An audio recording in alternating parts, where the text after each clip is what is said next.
Nadreen, गजा में फौज भेजने की तैयारियां तकरीबन मुकम्मल होती जा रही हैं। डोनाल्ड ट्रंप ने एक स्टेटमेंट भी दिया। उन्होंने कहा जी हज़ारों फौजी भी दिए जाएंगे और हमें अरबों डॉलर भी मिल रहे हैं। लेकिन पाकिस्तान जो है वो इसके बारे में अजीबोगरीब तरीके से खामोश है।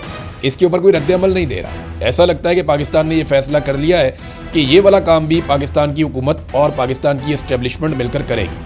ख्वाहिश तो ये जो भी है आसिम मुनीर साहब की है। उन्होंने ही डोनाल्ड ट्रंप को मुलाकात करके ये मशवरे दिए हैं और उनके साथ मिलकर एक वर्किंग रिलेशन बनाया है। तो देखें ना, पहले इन्होंने कहा जी कि हम इसराइल के साथ कभी नहीं बैठेंगे। अब आप देख रहे हैं, फिर इनके मौलवियों ने इन्होंने सबने ताहिर अशरफी वगैरह बहुत उछल के बोलते थे ऊंची ऊंची आवाज़ में कि जनाब कभी ऐसे इत्तेहाद का हम हिस्सा नहीं बन सकते। वो देखिए आप, इत्तेहाद का ये लोग हिस्सा भी बन गए।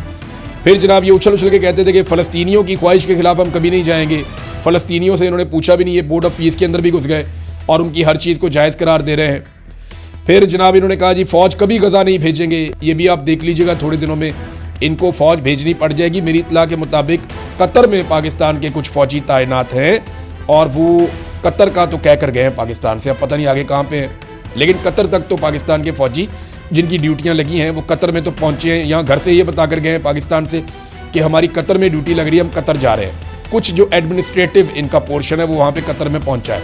अब वहाँ से उन्होंने कब जाना है और कहाँ जाना है या कहाँ वो पहुँचे हैं, इस बारे में अभी कुछ ऑफिशियल नहीं है। लेकिन जैसे ही ऑफिशियल इत्तलात आएंगी वो आपके पास पहुँच जाएंगी।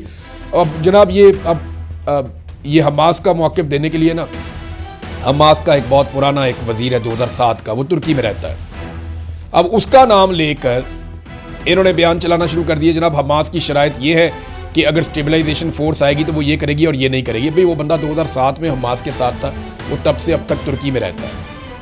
जो हमास इस वक्त गजा में मौजूद है और वो लोग जो इस वक्त फ़लस्तीनियों की नुमाइंदगी कर रहे हैं, उन्होंने इसके ऊपर जो रद्द-ए-अमल दिया वो पॉजिटिव नहीं है। और देखें, जो स्टेबलाइजेशन फोर्स जानी है उसका पहला काम है गैर मुसल्लह करना हमास को, और गैर मुसल्लह तो हमास होने के लिए बिल्कुल तैयार नहीं है।